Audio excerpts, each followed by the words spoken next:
All right, Shalom. First, I want to give all praises, honor, and glory to Yahweh, Bahasham, Yahushai, Bahasham, Rachah, Kodash. Double honors to the apostles of Great Millstone, and peace and blessings to the elect. Today, I'm going to go into 2nd Esdras, the 14th chapter. All right, and pretty much just go through the whole chapter. You know, Lord willing, it be edifying to the elect.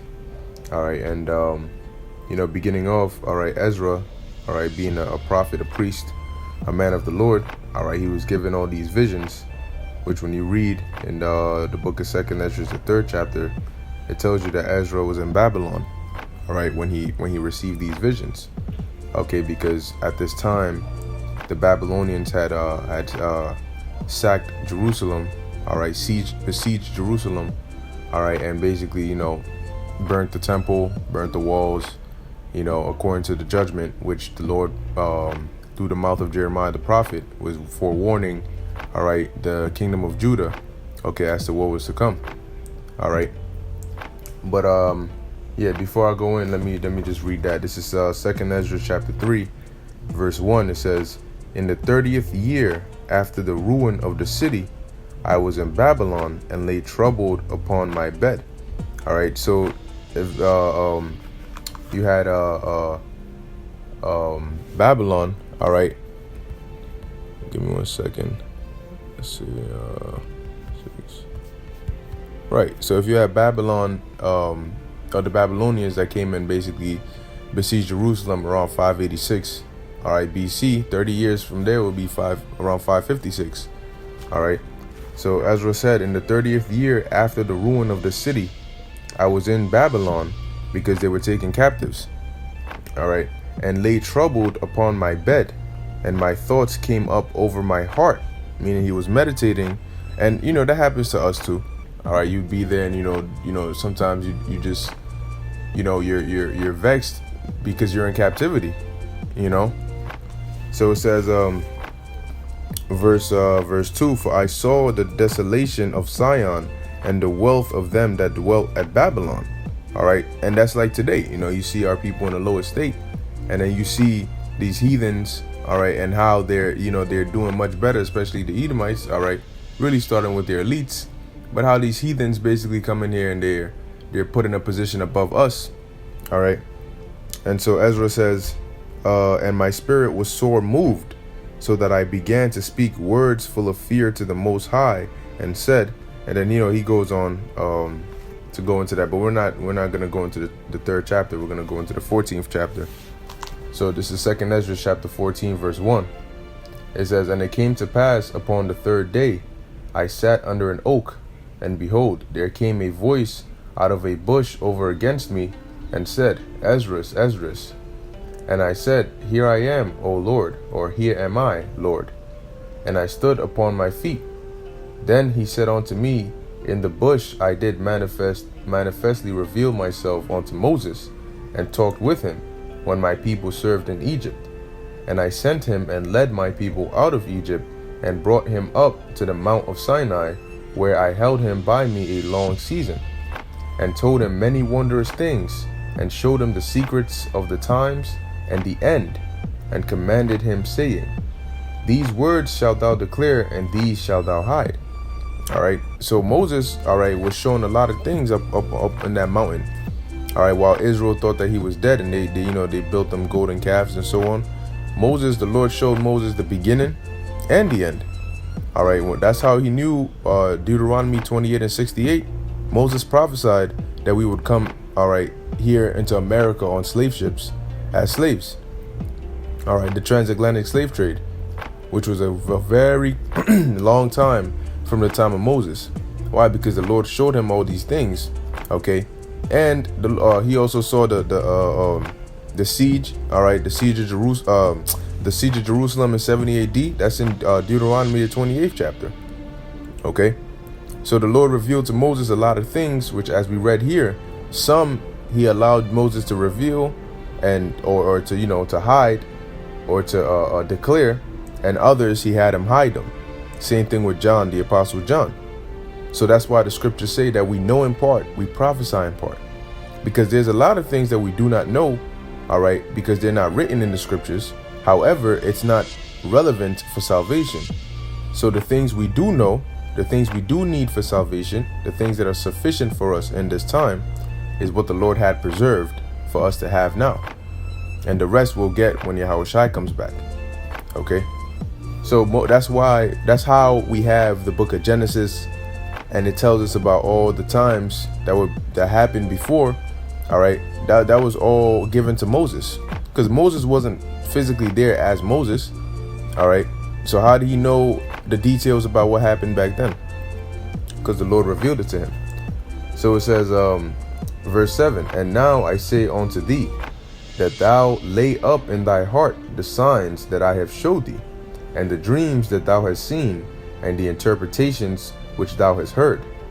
For thou shalt be taken away from all, and from henceforth thou shalt remain with my son, and with such as be like thee, until the times be ended. All right. And where was Yahushua? In the spirit world? Because once you die, where do you go? You go to the spirit world. All right. But it was going to be a while until Ezra died. All right. When you look it up, he lived to a very old age. Verse 9, it says, verse 10, it says, for the world hath lost his youth, and the times begin to wax old. Because just like everything that is created, it has life. You know, you start off young, you grow old. All right. So even the earth, all right, has an age. But contrary to what Esau will tell you about 1,000,000 and something years old, the scriptures, as we're about to read, the earth is not that old. Okay. But the earth is, as of right now, the earth is not in this youthful state, especially now with all the pollution and the corruption that is taking place, all right, on the earth, because the earth has a spirit. Okay. Verse 11, it says, for the world is divided into 12 parts, and the 10 parts of it are gone already, and half of a 10th part. So now you might think this is talking about which is not. It's not talking about the 12 parts representing the 12 tribes of Israel, and the 10 parts being the northern kingdom. No, this is talking about time. All right, it's referring on to time. So the 12 parts will represent 12,000 years. Okay, so in the time of Ezra, when he's getting this vision, the angel Uriel is telling him what? And the 10 parts of it are gone already, and half of a 10th part.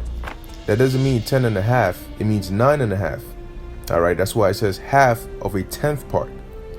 Okay, because if you reach 9 hours and 30 minutes, right? For example, you reach 9 hours and 30 minutes, or 9 and a half, you've breached that 10th hour, or that 10th part, and you're halfway into the 10th part. Okay. So what this is referring to is 9,500 years. It says, and there remaineth that which is after the half of the 10th part. So after that 500 more years of that 10th part, you have 2,000 more years in order to make it what? 12,000 years total. All right. Now, when you do the calculations from the time of Ezra, okay, to the time of Yahushua was roughly around 500 years. Okay, because what you'll come to find out is the Most High, sometimes he's very specific, but sometimes when it comes to time, the Most High doesn't deal with exact time. All right. The Most High said he was going to cut the lifespan of man to about 120 years, but that didn't happen immediately. That was something that happened over time. All right. Also, when we were put in captivity as the southern kingdom, the Lord said we will be in captivity for 70 years, but it wasn't exactly 70 years. All right. Because when the Babylonians came into rulership under Nebuchadnezzar, all right, it was really his father. But when he came into power and besieged Jerusalem, from that time until the Babylonians went down, it wasn't really 70 years, but it was around that time. Okay. So what you'll find out is the Most High doesn't deal with exact time all the time. All right. So it says, and there remaineth that which is after the half of the 10th part, which will be 2,500 years. Okay. And now where we're at, we're a little after that, because from let's say 500 years between Ezra and Yahushua, and now after Yahushua's death and he's gone, it's been over 2,000 years. Okay. But that's going to show you that now we're in that end all right, of Esau's kingdom, we're at the quote unquote end of the world, all right, at that 12,000 year, really a little past it, all right. But this is the time when Esau is going to go down and the earth is going to be rejuvenated once again. Okay. And when we're in rulership, the earth isn't going to lose its youth. All right. Just like we're not going to lose our youth. Okay. Verse 13, it says, now therefore set thine house in order and reprove thy people. Comfort such of them as be in trouble, and now renounce corruption. Because our people were in what? In Babylon. All right, and you had a lot of them who were started to get influenced by the customs of the Babylonians. All right, it says, verse 14, let go from thee mortal thoughts, cast away the burden of man, and put off now the weak nature. And you'll notice that when you fast, especially when you fast for a longer period of time, a lot of the mortal thoughts and the things of the flesh, you lose desire in that. You know, when you're fasting, let's say you go 2-3 days, what you want to do or what you feel good doing is staying in the spirit. You know, that women, you know, TV shows, video games, stuff like that doesn't really interest you anymore. You know, because those are things that please the flesh. But when you're fasting, the flesh is weak. So it's the desires of the flesh are not strong. All right. And when the flesh is weak, the spirit is made stronger. So you want to, when you're fasting, you want to engage in spiritual activity, whether it's reading or watching videos or learning or studying, praying. You know, that's what you have desire onto. Okay, because now being that the spirit is stronger while you're fasting, the desire of the spirit is stronger as well.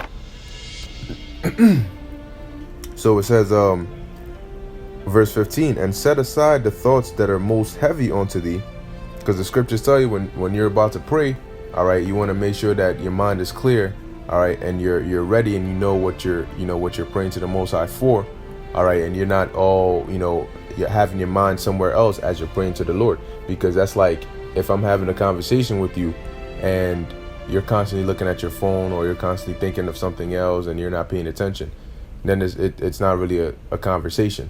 All right. And it shows a sign of disrespect. All right. So you want to make sure when you're praying, you come to the Most High ready. All right. With a clear mind. And then you say your prayers. OK, so it says verse 15. It says, set aside the thoughts that are most heavy unto thee, and haste thee to flee from these times. For yet greater evils than those which thou hast seen shall happen, has seen happen, shall be done hereafter. For look how much the world shall be weaker through age. Because in the time of Ezra, the angel was telling him the earth has lost its youth. So how much more for all those years now after Ezra to where we at now? It says, so much the more shall evils increase upon them that dwell therein. All right. And when you compare the world now to back then, yeah, they were doing some wicked things back then, but now it's on a whole nother level. Okay. It says, verse 18, for the truth is fled far away, and leasing is hard at hand. For now hasteth the vision to come, which thou hast seen. And when you read the visions Ezra was given, he had visions about the Yahushai's return. He had visions about Jacob's trouble. He had visions about the nuclear missiles, all right, about the different plagues.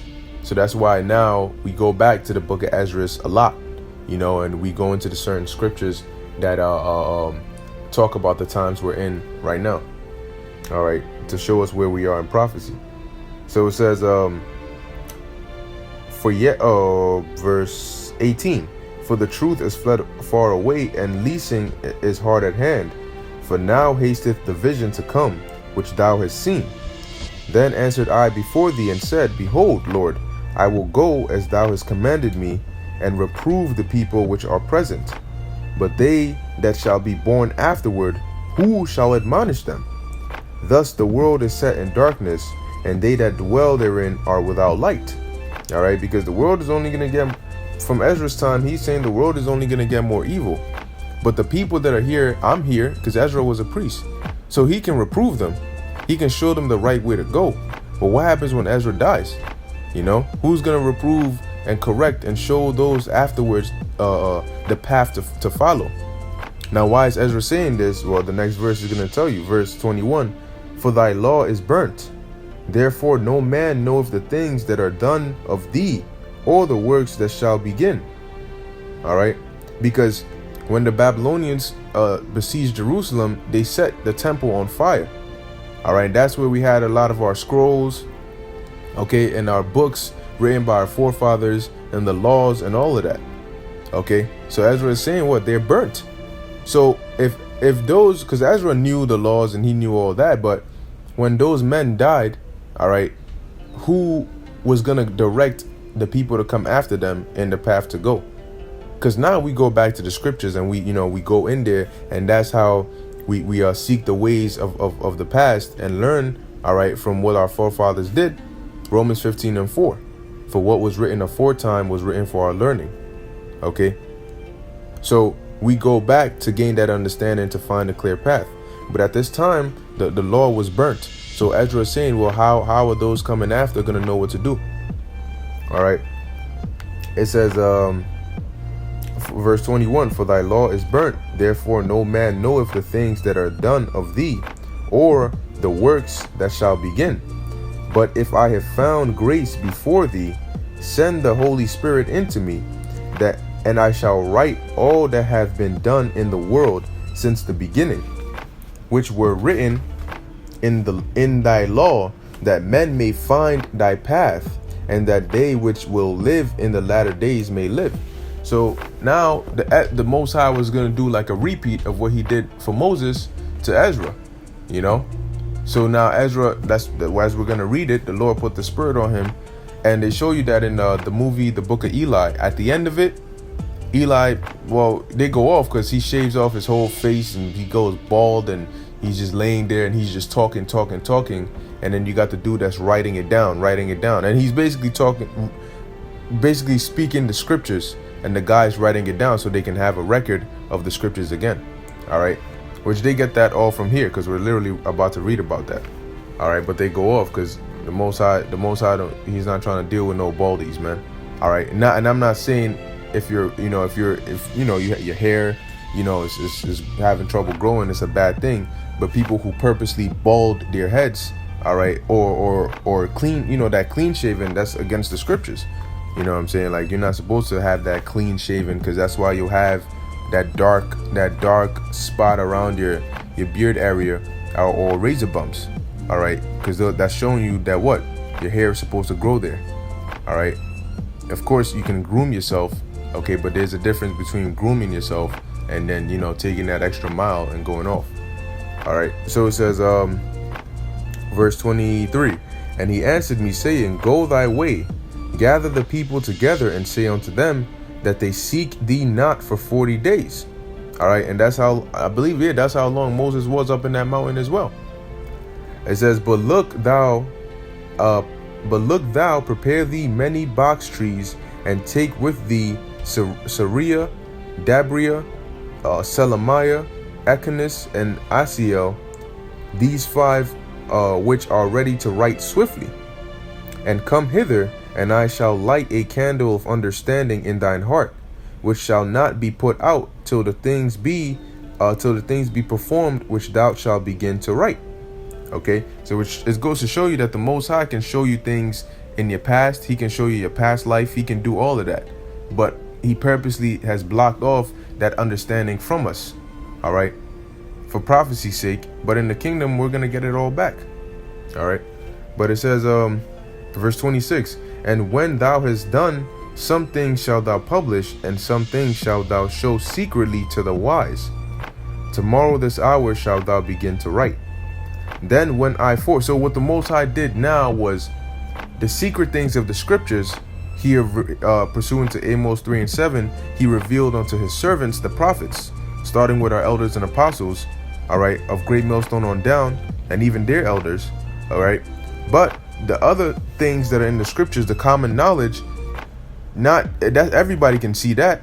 Even these so-called Christians will tell you, they could tell you Jacob was the son of Isaac, son of Abraham. His name got changed to Israel. These kind of basic things, which Everybody knows that. But the secret things of the scriptures, the Most High set it up to where it's not a separate book, but it's the understanding of it.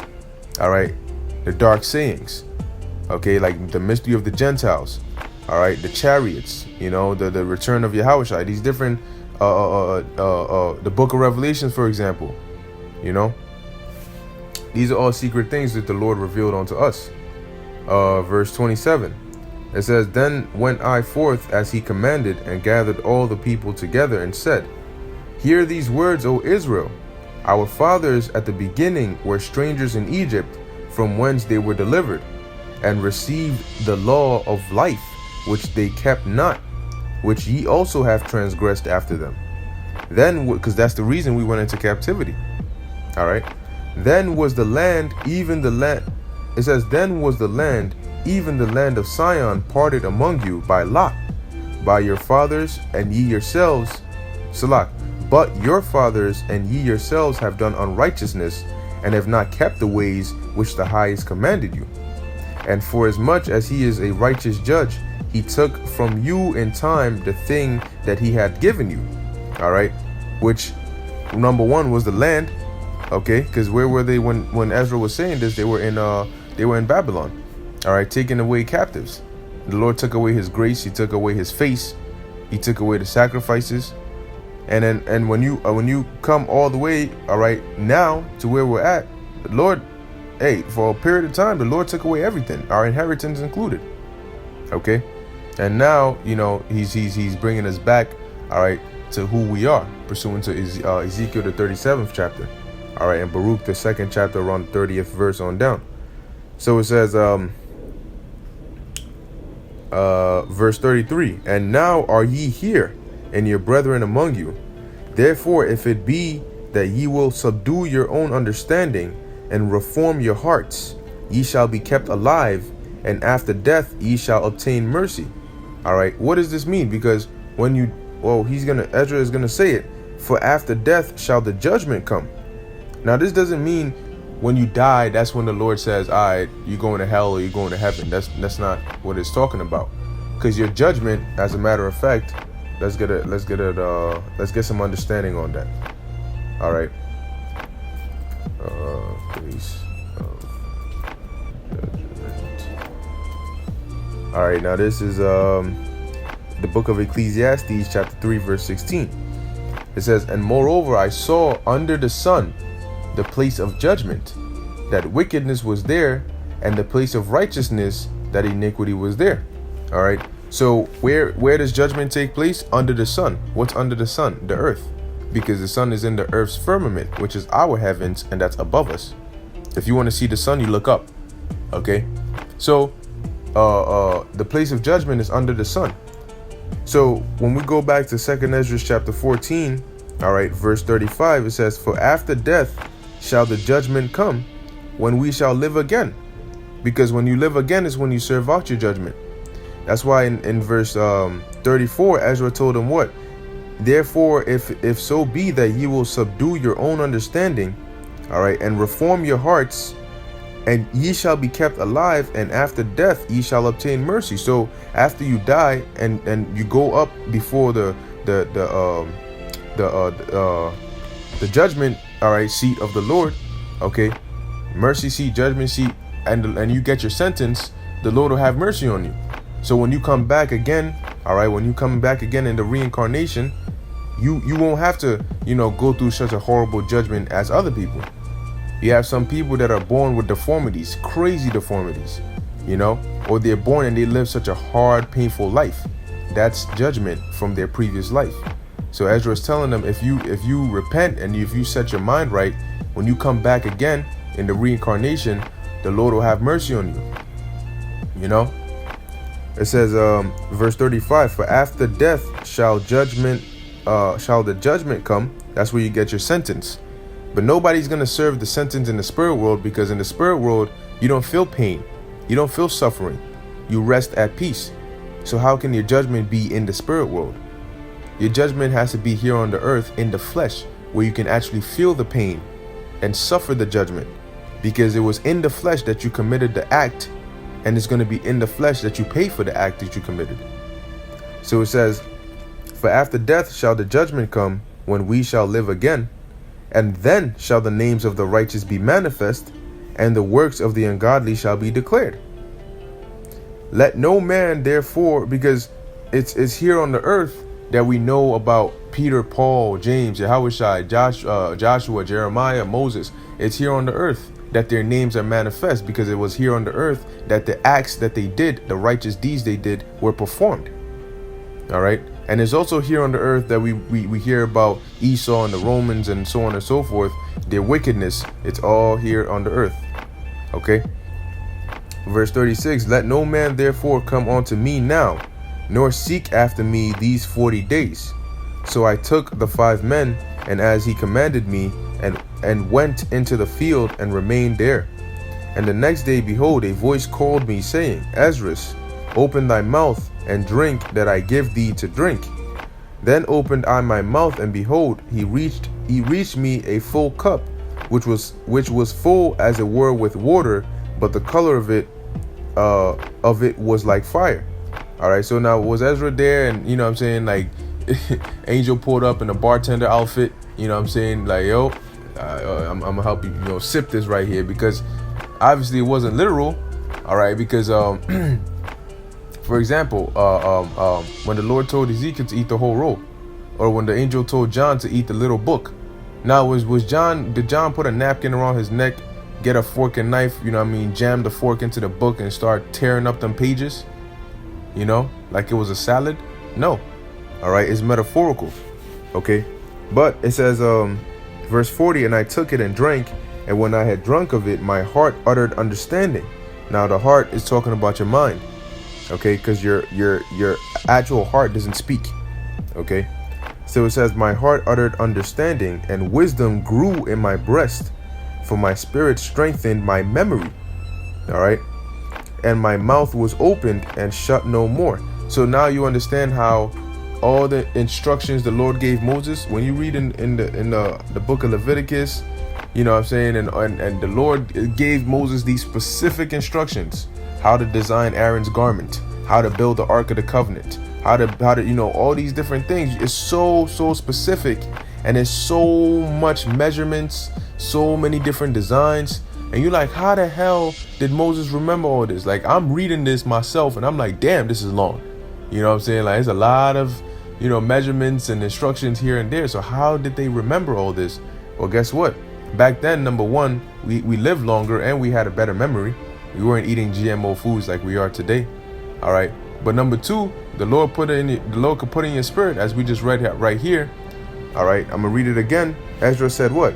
And I took it, verse 40, and drank, and when I had drunk of it, my heart uttered understanding, and the spirit grew in my breast, for my spirit strengthened my memory. All right, because it's all in your spirit, man. Having a bad memory is a trait of the flesh, but your spirit is stronger than your flesh. So it says, and my mouth was opened and shut no more. The highest gave understanding unto the 5 men, and they wrote the wonderful visions of the night that were told, which they knew not. And they sat 40 days, and they wrote in the day, and at night they ate bread. As for me, I spake in the day, and held not my tongue by night. In 40 days they wrote 204 books. And it came to pass, when the 40 days were fulfilled, that the highest spake, saying, the first that thou hast written, publish openly, that the worthy and unworthy may read it. So anybody can read it. But keep the 70 last, that thou mightest deliver them only to such as be wise among the people. For in them is the spring of understanding, the fountain of wisdom, and the stream of knowledge. And I did so. All right, and that concludes the 14th chapter. But that's going to show you that not everything is given to everybody. All right, the Lord has certain that's pursuant to Amos 3 and 7. All right, the Most High reveals his secrets to his servants, the prophets. Not everybody, man. The Bible, anybody can grab it. Anybody can go to the store and buy the Bible. All right, but do you understand it? That understanding the Lord is reserved for only his elect. All right, the true, pure understanding is only for the Lord's elect. All right, but I'm going to end it off here. Lord willing, this was edifying unto the elect. I want to give all praises, honor, and glory to Yahweh, Bahasham, Yahweh Shai, Bahasham, Rachak Wadash. Until next time, Shalom.